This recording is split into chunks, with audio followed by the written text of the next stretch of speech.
क्या मृत्यु के बाद भी जीवन संभव है? क्या आत्मा वास्तव में अमर होती है? आज मैं आपको गीता के सबसे गहरे रहस्य से परिचित कराऊंगा। वे 7 शब्द जो स्वयं भगवान श्री कृष्ण ने अर्जुन से कहे थे, लेकिन जिन्हें 90% लोगों ने कभी समझने की कोशिश ही नहीं की। ये शब्द केवल धर्म की शिक्षा नहीं देते, बल्कि विज्ञान और दर्शन का एक अद्भुत संगम है। मेरे एक मित्र ने इन्हीं शब्दों को पढ़कर कैंसर के अंतिम दिनों में भी शांति प्राप्त की। आज मैं आपको बताऊंगा कि मृत्यु क्यों वास्तव में जीवन की सबसे बड़ी गलतफहमी है और कैसे गीता का 18वां अध्याय आपको अमरता का गुप्त रहस्य समझा सकता है। जब हम मृत्यु की बात करते हैं तो मन में अनगिनत सवाल उठते हैं। क्या सच में मृत्यु का कोई अर्थ है, या यह सिर्फ जीवन का अंत है? क्या यह बस एक शरीर छोड़ने की प्रक्रिया है, या इसके बाद भी कुछ बचा रहता है? गीता में श्री कृष्ण ने कहा था कि आत्मा अजर अमर है, लेकिन यह सिर्फ एक दर्शन नहीं है, बल्कि एक ऐसा सत्य है जिसे समझने से पूरा जीवन बदल सकता है। जब अर्जुन युद्ध भूमि में खड़े होकर अपने प्रियजनों के खोने का डर महसूस कर रहे थे, तब भगवान श्री कृष्ण ने उन्हें यह रहस्य बताया था कि मृत्यु के बाद भी जीवन की यात्रा खत्म नहीं होती। अब जरा सोचिए, अगर मृत्यु का कोई अंत नहीं है, तो फिर जीवन का असली उद्देश्य क्या है? क्या हम सिर्फ अपने शरीर के लिए जी रहे हैं, या हमें आत्मा के स्तर पर सोचना चाहिए? गीता में कहा गया है कि जो व्यक्ति मृत्यु को एक परिवर्तन के रूप में देखता है, वह कभी भयभीत नहीं होता। लेकिन यह परिवर्तन किस दिशा में होता है? क्या आत्मा को स्वर्ग और नरक का मार्ग मिलता है, या यह फिर से एक नया जन्म लेती है? यह प्रश्न केवल धार्मिक नहीं, बल्कि जीवन का सबसे बड़ा रहस्य है। हम सभी ने कभी न कभी किसी अपने को खोया है। जब कोई चला जाता है तो हमें लगता है कि वह हमेशा के लिए हमसे दूर चला गया। लेकिन अगर आत्मा अजर अमर है, तो क्या वह कहीं और चली जाती है? क्या यह किसी अन्य शरीर में जन्म लेती है? क्या इसका कोई प्रमाण है? कई लोगों ने पुनर्जन्म की घटनाओं का अनुभव किया है, जहां छोटे बच्चे अपने पिछले जन्म की बातें याद करते हैं। यह केवल कल्पना है या कोई गहरी सच्चाई? भगवान श्री कृष्ण ने अर्जुन को यह भी बताया था कि आत्मा का सफर उसके कर्मों पर निर्भर करता है। यह कर्म ही तय करते हैं कि आत्मा को किस मार्ग पर जाना है, मोक्ष की ओर या फिर पुनर्जन्म के चक्र में लौटना है। लेकिन असली सवाल यह है कि इन कर्मों का निर्धारण कौन करता है? क्या हमारे जीवन की हर घटना पहले से तय है, या हमें अपने कर्मों की स्वतंत्रता है? अगर सब कुछ पहले से तय होता तो प्रयास करने का क्या मतलब? और अगर कर्मों की स्वतंत्रता है, तो फिर हमें अपने जीवन को कैसे जीना चाहिए? श्री कृष्ण ने अर्जुन को एक ऐसा रहस्य बताया था जिसे सुनकर अर्जुन स्तब्ध रह गए थे। उन्होंने जो 7 शब्द कहे थे, वे केवल मृत्यु का रहस्य ही नहीं खोलते, बल्कि यह भी बताते हैं कि जीवन को कैसे जिया जाए। ये शब्द केवल अर्जुन के लिए नहीं थे, बल्कि हर उस व्यक्ति के लिए थे जो जीवन और मृत्यु के चक्र से मुक्त होना चाहता है। लेकिन इन शब्दों का असली अर्थ समझने के लिए हमें गीता की गहराई में जाना होगा और यह देखना होगा कि भगवान श्री कृष्ण ने जीवन और मृत्यु के बारे में क्या कहा था। अब कल्पना कीजिए, अगर आपको यह पता चल जाए कि मृत्यु के बाद क्या होता है, तो क्या आपका जीवन जीने का तरीका बदल जाएगा? अगर हाँ, तो आगे बढ़ते हैं और जानते हैं कि गीता के इन 7 शब्दों में छुपा जीवन का सबसे बड़ा सत्य क्या है। मृत्यु का विचार हमें डराता क्यों है? क्योंकि हम इसे एक अंत मानते हैं। लेकिन अगर यह अंत नहीं, बल्कि एक नई शुरुआत हो तो? गीता में भगवान श्री कृष्ण ने कहा था कि मृत्यु केवल शरीर का अंत है, आत्मा का नहीं। आत्मा अजर अमर है, यह न जल सकती है, न कट सकती है, न ही समाप्त हो सकती है। लेकिन असली सवाल यह है कि जब कोई मरता है तो आत्मा आखिर जाती कहां है? क्या वह तुरंत किसी और शरीर में प्रवेश कर लेती है, या स्वर्ग नरक जैसी कोई जगह सच में मौजूद है? इस सवाल का जवाब जानना जरूरी है, क्योंकि यह सिर्फ मृत्यु की नहीं, बल्कि जीवन की भी सच्चाई को उजागर करता है। आज विज्ञान भी इस विषय पर शोध कर रहा है। कई लोग जिन्होंने मृत्यु के करीब पहुंचने का अनुभव किया है, वे बताते हैं कि उन्होंने एक सुरंग देखी, कुछ दिव्य रोशनी महसूस की और किसी अदृश्य शक्ति को अनुभव किया। कुछ लोगों ने दावा किया कि उन्होंने अपने मृत रिश्तेदारों को देखा, तो कुछ ने कहा कि वे एक अनजान दुनिया में पहुंचे थे। अब सवाल यह उठता है, क्या यह सब केवल दिमाग का खेल है, या वास्तव में आत्मा का सफर जारी रहता है? भगवान श्री कृष्ण ने अर्जुन को यह ज्ञान दिया था कि मृत्यु के बाद आत्मा का सफर दो मार्गों में बंटता है। पहला मार्ग उन्हें मोक्ष की ओर ले जाता है, जहां आत्मा जन्म मरण के चक्र से मुक्त हो जाती है।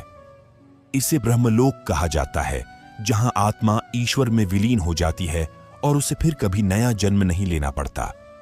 लेकिन यह मोक्ष हर किसी को नहीं मिलता। केवल वही लोग इस मार्ग पर जा सकते हैं जिन्होंने अपने जीवन में पवित्रता, सच्चाई और भक्ति को अपनाया होता है। दूसरा मार्ग पुनर्जन्म का है, जिसमें आत्मा अपने कर्मों के अनुसार नया शरीर धारण करती है। यह पुनर्जन्म किसी इंसान के रूप में भी हो सकता है, किसी पशु पक्षी के रूप में भी, और यहां तक कि किसी दूसरे लोक में भी। गीता कहती है कि हमारा अगला जन्म पूरी तरह से हमारे कर्मों पर निर्भर करता है। अगर हमने अच्छे कर्म किए तो हमारा जन्म एक बेहतर जीवन में होगा, लेकिन अगर हमने पाप किए तो आत्मा को बहुत कठिनाइयों से गुजरना पड़ेगा।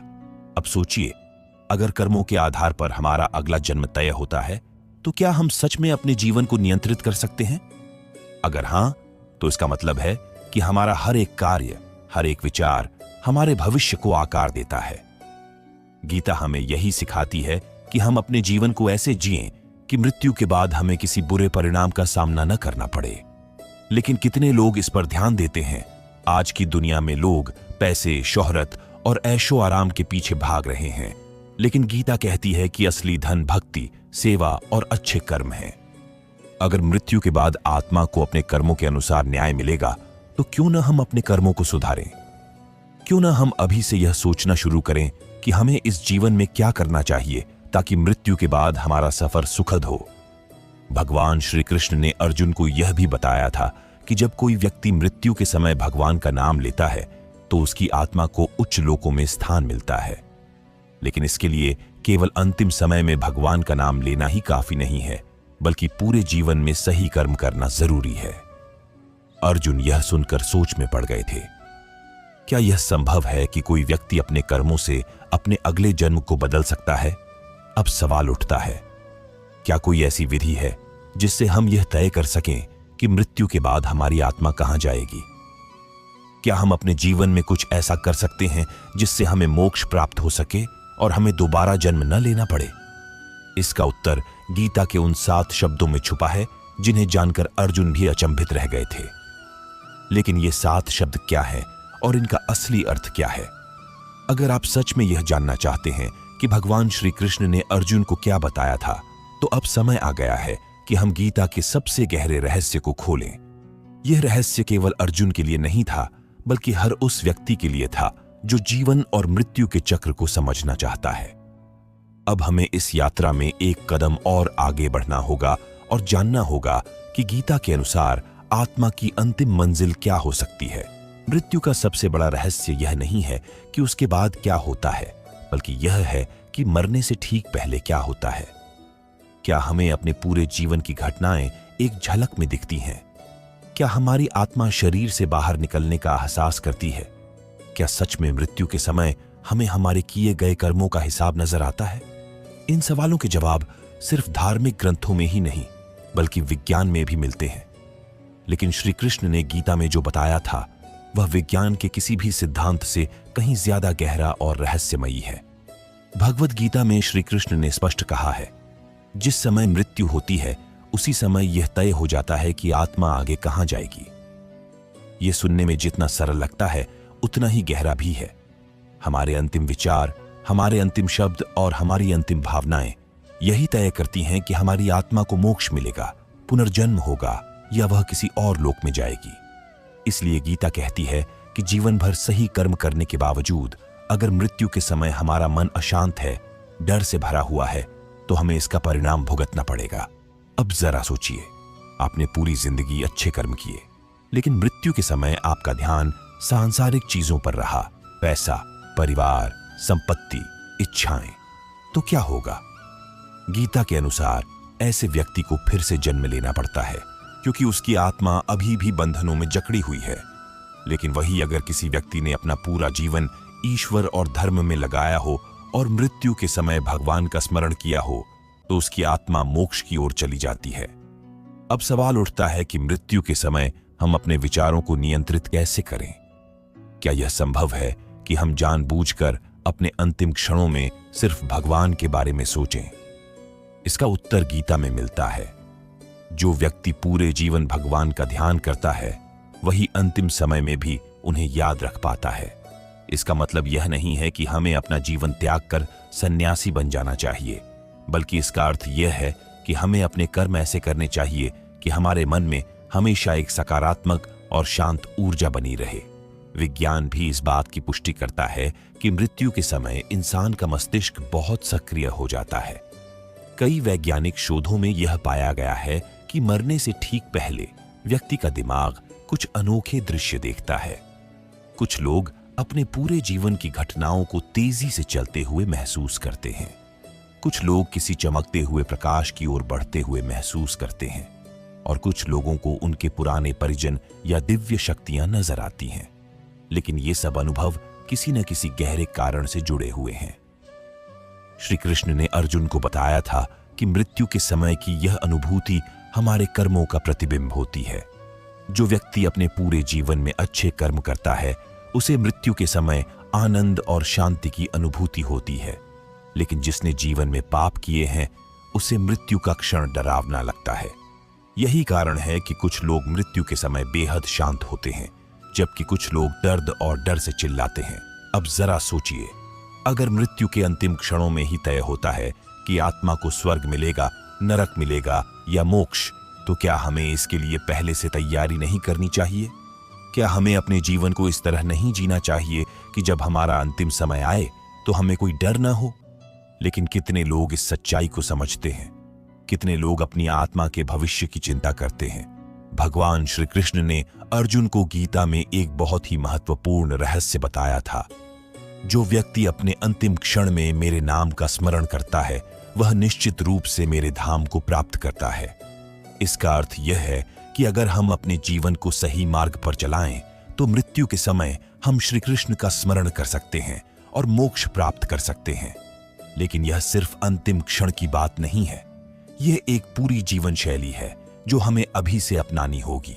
अब सवाल यह है कि क्या हम यह तय कर सकते हैं कि मरने के बाद हमारी आत्मा कहां जाएगी? क्या हमारे कर्म ही हमारा भाग्य लिखते हैं या इसमें कोई और शक्ति भी काम करती है? अगर हम अपने अगले जीवन को खुद नियंत्रित कर सकते हैं तो इसका क्या मतलब है?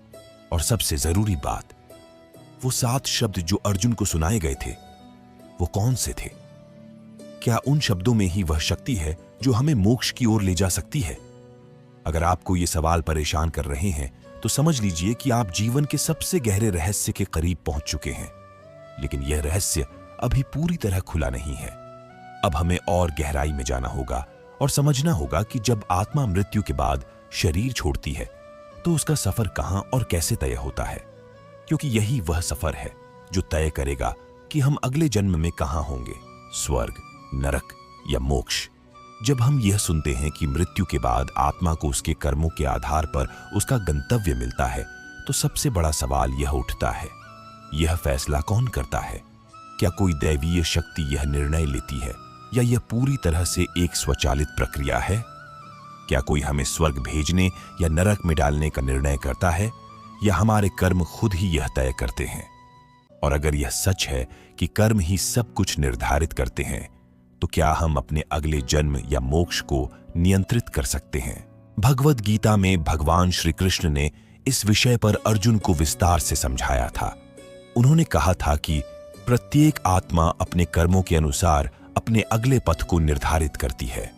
यानी जो कुछ भी हमें अगले जीवन में मिलता है वह न तो कोई भगवान बैठकर तय करता है, न कोई देवता इसका निर्णय करता है, बल्कि यह पूरी तरह हमारे कर्मों पर निर्भर करता है। अब सवाल यह है कि यह प्रक्रिया काम कैसे करती है? गीता और अन्य शास्त्रों में उल्लेख मिलता है कि जब कोई व्यक्ति मरता है तो उसकी आत्मा एक विशेष यात्रा पर निकलती है। इसे प्रेत यात्रा भी कहा जाता है। इस यात्रा के दौरान आत्मा को उसके कर्मों के आधार पर एक विशेष मार्ग दिखाया जाता है। यहां 3 मुख्य मार्ग होते हैं। देवयान मार्ग, यह उन आत्माओं के लिए होता है जिन्होंने अपने जीवन में बहुत उच्च स्तर के आध्यात्मिक कार्य किए होते हैं। यह मार्ग आत्मा को ब्रह्मलोक या मोक्ष की ओर ले जाता है, जहां पुनर्जन्म की आवश्यकता नहीं होती। पितृयान मार्ग, जो कि पुनर्जन्म का मार्ग, यह उन आत्माओं के लिए होता है जिन्होंने संतुलित जीवन जिया होता है। इनका पुनर्जन्म होता है, लेकिन इन्हें एक नया मानव शरीर मिलता है ताकि वे अपने अधूरे कर्मों को पूरा कर सकें। अधोगति मार्ग, जो कि नरक का मार्ग, यह उन आत्माओं के लिए होता है जिन्होंने अपने जीवन में अत्यधिक बुरे कर्म किए होते हैं। यह मार्ग आत्मा को निचले लोकों में ले जाता है, जहां उसे अपने कर्मों का दंड भुगतना पड़ता है। लेकिन अब सवाल उठता है, क्या कोई इन मार्गों को बदल सकता है? क्या हम अपने कर्मों से अपना भाग्य बदल सकते हैं? गीता के अनुसार हाँ। भगवान श्री कृष्ण ने कहा था कि यदि कोई व्यक्ति अपने जीवन के अंतिम क्षणों में भी सच्चे मन से प्रायश्चित कर ले तो उसके कर्मों का प्रभाव बदला जा सकता है। इसका एक उदाहरण महाभारत में कर्ण का है। कर्ण ने पूरी जिंदगी दानशीलता और वीरता दिखाई, लेकिन क्योंकि उन्होंने अधर्म का साथ दिया था, इसलिए उनकी आत्मा के लिए नरक का मार्ग तय था। लेकिन जब कर्ण ने मृत्यु के समय श्री कृष्ण से प्रायश्चित किया, तब उन्हें उनके पुण्य कर्मों का फल मिला। अब सोचिए, अगर कर्म ही सब कुछ तय करते हैं, तो क्या इसका मतलब यह हुआ कि हम अपने भविष्य को नियंत्रित कर सकते हैं? इसका उत्तर फिर से गीता में मिलता है। भगवान श्री कृष्ण ने कहा था कि जो व्यक्ति अपने कर्मों को धर्म के अनुसार करता है, वह अपने अगले जन्म या मोक्ष को नियंत्रित कर सकता है। यही कारण है कि कुछ संत और ऋषि अपनी मृत्यु से पहले ही यह बता देते हैं कि उनकी आत्मा कहां जाएगी, क्योंकि वे अपने कर्मों से पहले ही अपना मार्ग सुनिश्चित कर लेते हैं। अब सवाल आता है कि कर्मों का हिसाब कौन रखता है? क्या कोई ईश्वर बैठकर हमारे हर कार्य को नोट करता है? यह प्रश्न बहुत गहरा है। गीता के अनुसार प्रकृति का एक स्वचालित नियम है जिसे कर्म सिद्धांत कहा जाता है। ठीक वैसे ही जैसे गुरुत्वाकर्षण बल बिना किसी देवता के हस्तक्षेप के काम करता है, वैसे ही कर्मों का फल देने वाली एक दिव्य शक्ति हर आत्मा के कार्यों का हिसाब रखती है। इसे हम अदृश्य न्याय व्यवस्था कह सकते हैं। अब जरा सोचिए, अगर कर्मों का सिद्धांत इतना सटीक और स्वचालित है, तो क्या हमें अपनी हर क्रिया पर ध्यान नहीं देना चाहिए? क्या हमें अपने जीवन को इस तरह से नहीं जीना चाहिए कि हमारे कर्म हमें मोक्ष की ओर ले जाएं, न कि नरक की ओर? लेकिन कितने लोग इस सच्चाई को समझते हैं? भगवान श्री कृष्ण ने अर्जुन को बताया था कि कर्मों के फल से कोई बच नहीं सकता, लेकिन गीता में एक रहस्य छिपा है जिससे हम इस चक्र से मुक्त हो सकते हैं। इस रहस्य को जानने के बाद अर्जुन स्तब्ध रह गए थे, क्योंकि यह केवल जीवन और मृत्यु का नहीं, बल्कि संपूर्ण आत्मा की मुक्ति का ज्ञान था। अब सवाल यह उठता है कि वो 7 शब्द क्या हैं जो इस चक्र से मुक्त होने का राज बताते हैं? क्या यह शब्द मोक्ष का द्वार खोल सकते हैं? और सबसे महत्वपूर्ण बात, क्या इन शब्दों को समझने से हम अपने जीवन में बदलाव ला सकते हैं? आइए अब हम गीता के उन 7 शब्दों की गहराई में उतरते हैं जिनमें जीवन और मृत्यु का सबसे बड़ा रहस्य छिपा है। लेकिन अब सबसे महत्वपूर्ण प्रश्न यह है, क्या कोई ऐसा तरीका है जिससे हम मृत्यु के बाद भी दुख और पीड़ा से बच सकें? क्या ऐसा कुछ है जो हमें इस जन्म मरण के चक्र से हमेशा के लिए मुक्त कर सकता है? भगवान श्री कृष्ण ने महाभारत के युद्ध में अर्जुन को जो उपदेश दिया, वह केवल अर्जुन के लिए नहीं था, बल्कि हर उस व्यक्ति के लिए था जो जीवन और मृत्यु के इस रहस्य को समझना चाहता है। गीता के इन उपदेशों में सबसे महत्वपूर्ण वे 7 शब्द हैं जो भगवान श्री कृष्ण ने कहे थे और जो इस पूरे रहस्य की कुंजी है। जब अर्जुन युद्ध के मैदान में अपने कर्तव्य को लेकर भ्रमित थे, तब श्री कृष्ण ने उन्हें आत्मा की अमरता का ज्ञान दिया। लेकिन इस ज्ञान का सार उन 7 शब्दों में समाया हुआ था जो उन्होंने अर्जुन को स्पष्ट रूप से बताए थे। ये 7 शब्द हैं, मामेकं शरणं व्रज, अहम त्वा सर्व पापेभ्यो मोक्षयिष्यामि मा शुचा। इसका अर्थ है, सिर्फ मेरी शरण में आओ, मैं तुम्हारे सारे पापों से तुम्हें मुक्त कर दूंगा, तुम चिंता मत करो। अब इस वाक्य को जरा गहराई से समझते हैं। यह सिर्फ कोई धार्मिक वाक्य नहीं है, बल्कि जीवन और मृत्यु के रहस्य को खोलने की कुंजी है। मामेकं, इसका अर्थ है केवल मेरी, यानी भगवान श्री कृष्ण यह बता रहे हैं कि अगर कोई व्यक्ति सिर्फ उनके मार्ग का अनुसरण करता है तो वह कभी भटकेगा नहीं। शरणं व्रज, यानी मेरी शरण में आओ।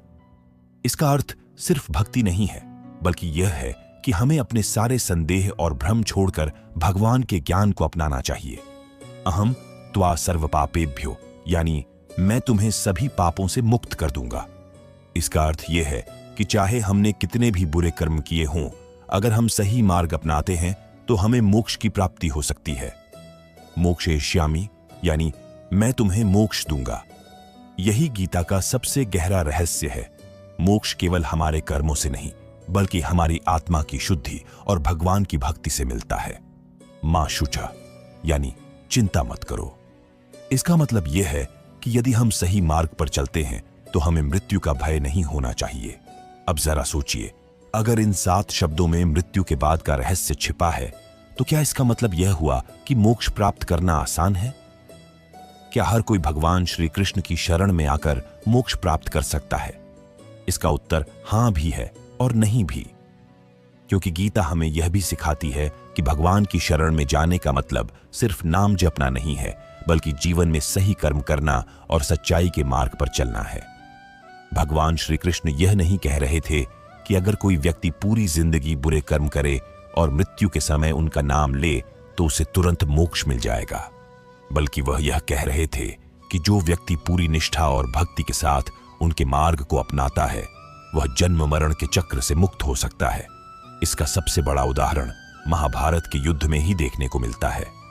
अर्जुन को जब श्री कृष्ण ने यह ज्ञान दिया तो उन्होंने बिना किसी संदेह के इसे स्वीकार कर लिया और अपना धर्म निभाने के लिए युद्ध लड़ा।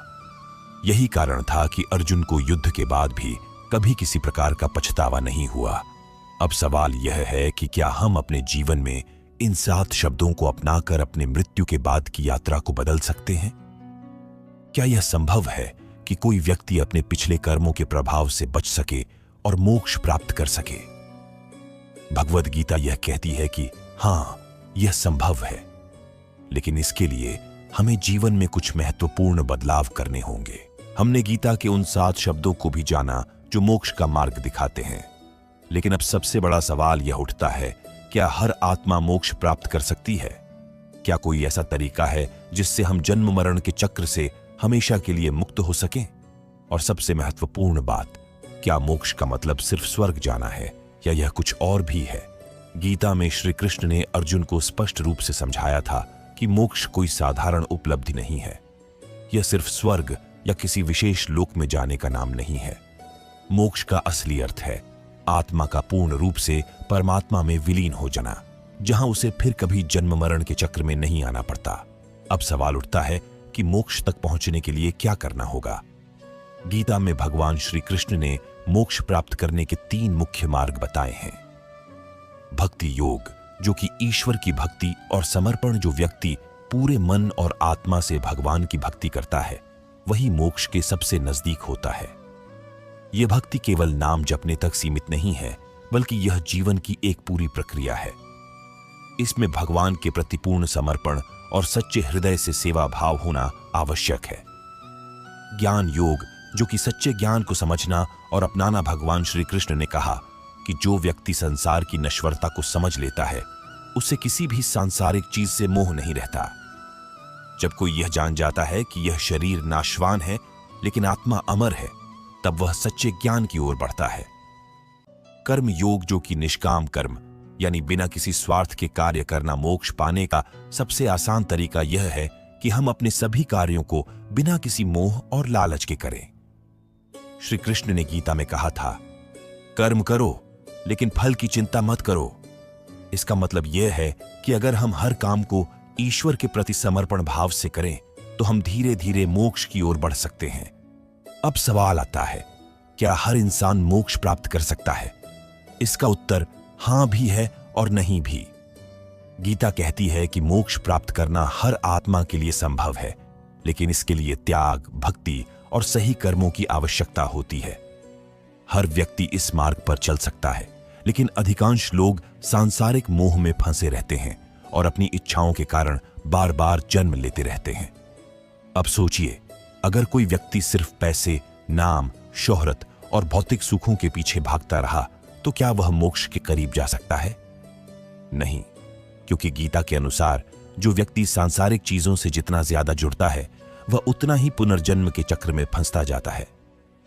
लेकिन अगर कोई व्यक्ति अपने जीवन को एक अच्छे उद्देश्य के साथ जीता है, अपने कर्मों को धर्म के अनुसार करता है और भगवान की भक्ति में विश्वास रखता है, तो वह धीरे धीरे मोक्ष की ओर बढ़ सकता है। गीता में यह भी कहा गया है कि मोक्ष केवल मृत्यु के समय नहीं मिलता, बल्कि यह जीवन के दौरान भी संभव है।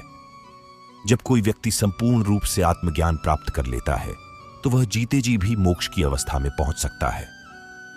ऐसे व्यक्ति को फिर मृत्यु का भय नहीं होता, क्योंकि वह जानता है कि आत्मा का अस्तित्व अनंत है। अब सवाल यह उठता है कि क्या हम इस ज्ञान को अपने जीवन में लागू कर सकते हैं? अगर हां, तो कैसे? इसका उत्तर जानने के लिए हमें अगले और अंतिम भाग में यह समझना होगा कि इस ज्ञान को अपने रोजमर्रा के जीवन में कैसे अपनाएं, ताकि हम भी मोक्ष की ओर बढ़ सकें और एक सच्चे आध्यात्मिक जीवन को प्राप्त कर सकें। अब तक हमने गीता के उन गहरे रहस्यों को समझा जो जीवन और मृत्यु के बाद आत्मा की यात्रा से जुड़े हैं। हमने जाना कि कर्मों का प्रभाव क्या होता है, मृत्यु के अंतिम क्षण कितने महत्वपूर्ण होते हैं और मोक्ष प्राप्त करने के लिए हमें क्या करना चाहिए। लेकिन सबसे बड़ा सवाल अब यह है कि इन सिद्धांतों को हम अपने दैनिक जीवन में कैसे लागू करें। क्या गीता का ज्ञान केवल महापुरुषों और संतों के लिए है, या एक आम व्यक्ति भी इसे अपने जीवन में उतार सकता है? भगवान श्री कृष्ण ने गीता में स्पष्ट कहा था कि जो मेरे बताए मार्ग पर चलेगा उसे इस संसार में कभी दुख का अनुभव नहीं होगा। इसका मतलब यह है कि अगर हम गीता के ज्ञान को सही तरीके से अपनाएं तो हम अपने जीवन को शांति, संतोष और सच्चे आनंद से भर सकते हैं। मृत्यु का डर खत्म करें और जीवन को पूर्ण रूप से जिएं। अधिकतर लोग मृत्यु से डरते हैं क्योंकि उन्हें नहीं पता कि इसके बाद क्या होगा। लेकिन गीता हमें सिखाती है कि मृत्यु केवल एक परिवर्तन है, न कि अंत। अगर हम इस सत्य को समझ लें तो हम अपने जीवन में हर पल को पूरी तरह जी सकते हैं। मृत्यु के डर से बचने का सबसे अच्छा तरीका है धर्म और अच्छे कर्मों की ओर ध्यान देना। कर्म योग सही कर्म करें, फल की चिंता छोड़ें। श्री कृष्ण का सबसे बड़ा उपदेश था, कर्म करो लेकिन फल की चिंता मत करो। आज के समय में लोग हर कार्य केवल परिणाम की उम्मीद में करते हैं। अगर हम यह समझ जाएं कि हमारा अधिकार केवल कर्म पर है, फल पर नहीं, तो हमारा जीवन बहुत सरल और तनाव मुक्त हो जाएगा। तो अब सवाल यह है कि कैसे करें सही कर्म। जो भी काम करें उसे पूरी ईमानदारी और निष्ठा से करें। स्वार्थ और अहंकार से मुक्त होकर दूसरों की मदद करें। हर स्थिति में धैर्य और संयम बनाए रखें। जीवन में धर्म और नैतिकता का पालन करें। भक्ति योग अपने मन को शांत और स्थिर रखें। श्री कृष्ण ने यह भी कहा था कि जो व्यक्ति सच्चे मन से मेरी शरण में आता है उसे मैं सभी पापों से मुक्त कर देता हूं। इसका अर्थ यह है कि अगर हम अपने मन को भगवान के प्रति समर्पित करें तो जीवन में आने वाली कठिनाइयां हमें परेशान नहीं करेंगी। तो अब सवाल यह है कि कैसे करें भक्ति। प्रतिदिन कुछ समय ध्यान और प्रार्थना में लगाएं। भगवान के प्रति सच्ची श्रद्धा और आस्था रखें। अपने विचारों को शुद्ध और सकारात्मक रखें। ईश्वर के प्रति समर्पण का भाव रखें और अहंकार को त्यागें। गीता में श्री कृष्ण ने स्पष्ट रूप से कहा था, तुम यह शरीर नहीं हो, तुम आत्मा हो। इस छोटे से वाक्य में जीवन का सबसे बड़ा रहस्य छिपा है। हम सभी अपने शरीर और सांसारिक चीजों को ही अपनी पहचान मानते हैं, लेकिन वास्तव में हम एक शुद्ध आत्मा हैं जो अनंत है। अगर हम इस सत्य को समझ जाएं तो जीवन में हमें किसी भी चीज से मोह या भय नहीं रहेगा। हम फिर छोटी छोटी चीजों के पीछे भागना बंद कर देंगे और अपने असली उद्देश्य की ओर बढ़ेंगे। तो अब सवाल यह है कि कैसे पहचानें कि हम आत्मा हैं। ध्यान और योग का अभ्यास करें। मोह और लोभ को त्यागें और जीवन के गहरे सत्य को समझें। अपनी आत्मा की आवाज को सुनें जो सत्य, प्रेम और दया से भरी होती है। गीता हमें यह बताती है कि मोक्ष केवल उन्हीं को मिलता है जो अपने जीवन को सही तरीके से जीते हैं। यह कोई जादुई प्रक्रिया नहीं है, बल्कि यह हमारी सोच और कर्मों पर आधारित है। तो अब सवाल यह है कि मोक्ष पाने के लिए क्या करें। धर्म, भक्ति और सत्य का पालन करें। अपने जीवन को सादगी और सेवा में लगाएं। क्रोध, ईर्ष्या, मोह और अहंकार को त्यागें। भगवान श्री कृष्ण के बताए मार्ग पर चलें। भगवद गीता सिर्फ एक धार्मिक ग्रंथ नहीं है, यह एक जीवन जीने की कला है। इसमें न केवल मृत्यु के बाद का रहस्य बताया गया है, बल्कि यह भी बताया गया है कि इस जीवन को कैसे जिएं ताकि मृत्यु का कोई भय न रहे। अब सबसे बड़ा सवाल यह है, क्या हम इस ज्ञान को अपनाने के लिए तैयार हैं? क्या हम अपने कर्मों को सुधारने के लिए तैयार हैं? क्या हम अपने जीवन को सकारात्मकता और शांति से भर सकते हैं? क्या हम अपने अहंकार, क्रोध और मोह को छोड़ सकते हैं? अगर हां, तो हम इस जीवन में भी शांति पा सकते हैं और मृत्यु के बाद भी। यही गीता का सबसे बड़ा संदेश है। अब यह निर्णय हमारे हाथ में है। हम अपने जीवन को गीता के ज्ञान से बदलना चाहते हैं या इसे सिर्फ एक कहानी की तरह सुनकर भूल जाना चाहते हैं। अगर हम इस ज्ञान को अपने जीवन में अपना लें तो यकीन मानिए, ये जीवन भी सुखमय होगा और मृत्यु भी एक नया सुंदर सफर बनेगी।